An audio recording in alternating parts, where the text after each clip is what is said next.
फिर भी उसकी मान लोगे। महाराज जी कहा करते थे दोष मन से मुक्ति हो जाने का है।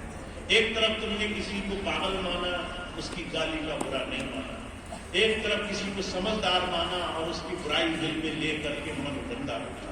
तो जो कहा करते थे भक्ति तब तक नहीं प्रकट होती जब तक मन ये समझ नहीं जाता संसार में कोई तुम्हारा बुरा नहीं कर सकता। लोग तुम्हारे सामने गाली दे, गाली लगेगी नहीं।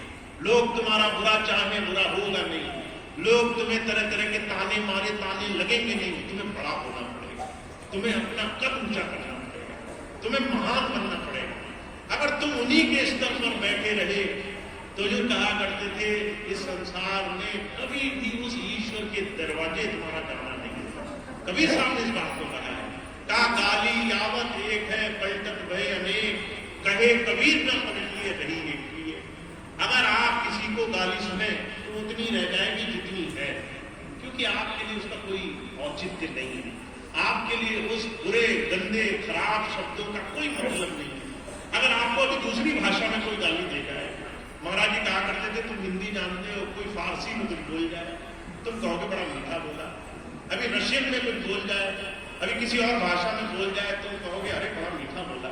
तो गाली दे जाए तुम्हें पता भी नहीं चलेगा। तुम्हारे विचार ही तुम्हें संसार में मन से बांध करके रखते। गुरु तुम्हें पहले दिन से यही सिखा, शुद्धता रखो, मन को ऐसा बना लो जैसे पागल को देखा तुमने प्रतिक्रिया नहीं करी, तुमने सोचा ये मुझसे नीचे है, इसकी मति अच्छी नहीं है, दया रही तुम्हारे मन में। और इससे फर्क क्या पड़ा, तुम्हारा मन तरह तरह के संस्कारों में नहीं उलझा, तुम्हारा मन निर्मल रहा। अभी कुछ दिन पहले मुझे बहन जी मिली, कहने लगी भैया जी भजन पे बैठते हैं, भजन में दिल नहीं लगता। आप सोचेंगे भैया जी इतनी बात क्यों बता रहे हैं, हमें क्यों लोगों का बुरा नहीं सोचना है, क्यों किसी की गाली के बदले परेशान नहीं होना है, क्योंकि ये आपके भजन पे असरदार होता है, ये आपकी साधना पे असरदार होता है, ये आपकी कमाई पे असरदार होता है। जब आप भजन पे बैठोगे वो याद आएगा जो अंदर भरा हुआ है। अगर ईश्वर अंदर भरा है तो ईश्वर याद आएगा, अगर संसार मन में भरा है तो संसार निकल निकल कर सामने आएगा। हम जब भजन पे बैठते हैं और हमें संसार की चीजें याद आती है तो सिर्फ एक कारण है कि हमने संसार को ही दिल में रखा है। 24 घंटे संसार को रटा है, लोगों को रटा है। जिनको तुम देखना नहीं चाहते हो उन्हीं को दिल में बसा लेते हो, जिनसे तुम घृणा करते हो उन्हीं की याद करते हो, जिनसे तुम एक बार मिलना नहीं चाहते उन्हीं के रटन में लगे हो।